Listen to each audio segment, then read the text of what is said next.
If you're like me, you love looking at architecture that is a little bit odd, a little bit different. Didn't have to go too far, and so I wanted to show you some really odd architecture, not just here in Silicon Valley, around the world, actually. So let's take a look at this. First one is the Mushroom House. The Mushroom House is in Parenton, New York. Parenton, New York, it's a contemporary residence, and it was built between 1970 and 1972, and it has a whimsical, odd appearance that resembles mushrooms. The interior rooms in this pod home are decorated in mosaic tiling and structures designed patterned after a stem of Queen Anne's lace. That's pretty crazy to do it after a lace, but the Mushroom House is really cool. If you look at it, the architecture of it is pretty incredible. What's interesting is, if this home were to be sold, how is the home appraised? We'll talk about that more in a second, but if you like videos like this, please like and subscribe. I'm always here and happy to help. The next house up is going to be the Upside Down House. So the Upside Down House, they took it, they turned it upside down. And the Upside Down House is in Germany, and it's an out-of-the-ordinary house. It was designed for a special exhibition, and it's in Transenheide,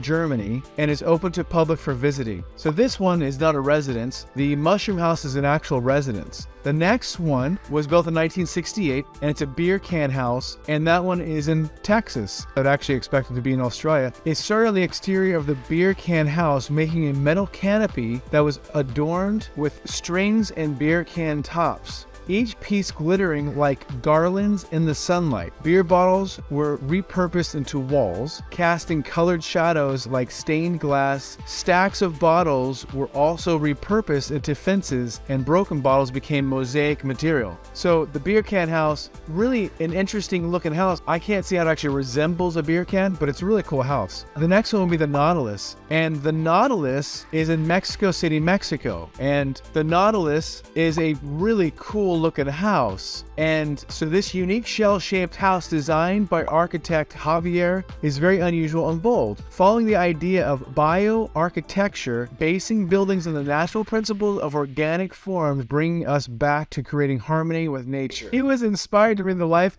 aquatic into this design, and so that's the Nautilus in Mexico City, Mexico. If you're building a home, or if you're selling a home, and I've actually been involved with homes that were being sold and they're unique, and for an appraiser to appraise a home that's unique, it's really interesting because they have to think outside the box. It's very, very difficult to appraise a home that's unique, and so they can only give value to everything that is going to be permitted. And so sometimes a home that is thinking out of the box and very unique, not all of it's going to be permitted, so that's actually one thing to pay attention to. The next houses are in Rotterdam, Netherlands, and it's cube houses. It's a set of innovative houses designed by architect Piet Blom in 1984. There are 38 small cubes and 2 so-called super cubes, all attached to each other. This iconic building has now been transformed into a hostel where guests can stay in a tilted cube room. So I traveled for a while, and was in hostels for a long time. To have a cube house and be able to stay in a cube hostel, that would actually be very cool. The next one after the cube houses is going to be the Bubble House, and that's in France. God bless France. Cannes, France? I'm not sure I'm pronouncing that correctly. The Maison Godet Bubble Houses in the south of France were designed by Antti Loveg,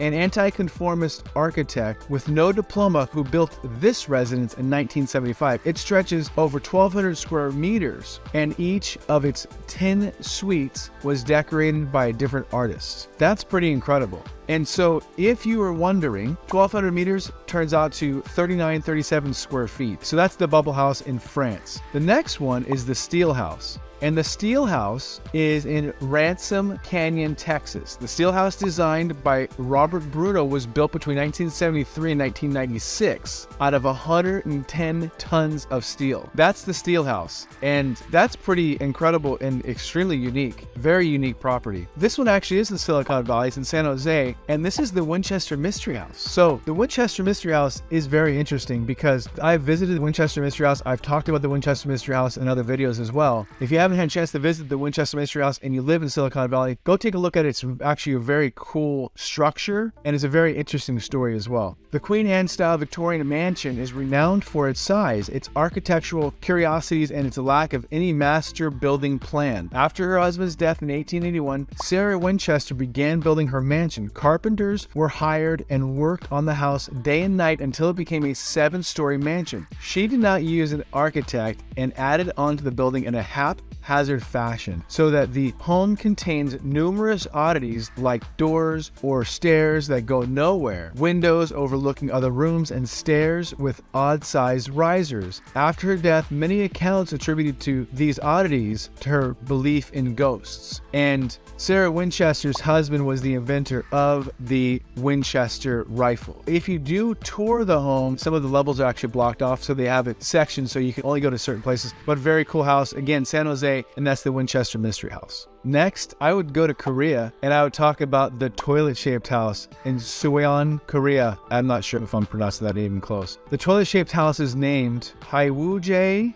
I'm not up on my Korean, which means a place of sanctuary where one can solve one's worries. Sorry, I have to giggle on that one. It was designed by the chairman of the organizing committee of the inaugural General Assembly of the World Toilet Association, who hopes that it will bring attention to the world's sanitation problems. Very cool thing. Now again, if we go back to purchasing a home, and if there's an appraisal involved in purchasing a home, an appraiser's opinion, they're going to look at the house, and they're going to take into account that house. They're going to look at other homes.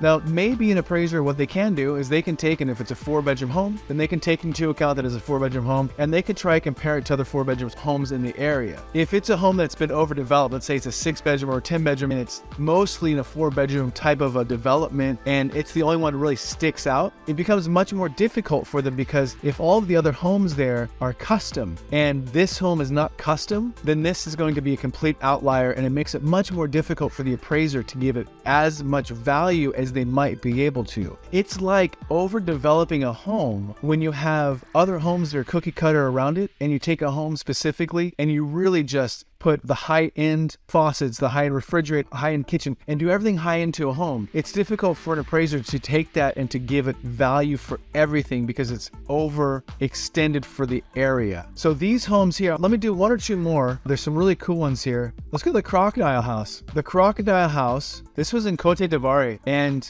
Thierry Atta was an apprentice of the artist Moussa Kallo, who designed and built the house. The house looks like a massive smiling crocodile. Home contains numerous oddities like doors inside the body of the reptile. It has windows and the bed and is completely livable. So this is the Crocodile House. It's pretty nuts to look at, but that's the Crocodile House. Pretty amazing. There's actually more houses here as well, but I'll send you to the website. So I'll have the website down in the link, and this is Pacific Homes. So take a look at the website. There's also an airplane house. Really cool stuff there. If you need anything at all, I'm always here and happy to help. And if you have any ideas for other videos, I'm always here and happy to help as well. Talk to you soon. Thanks.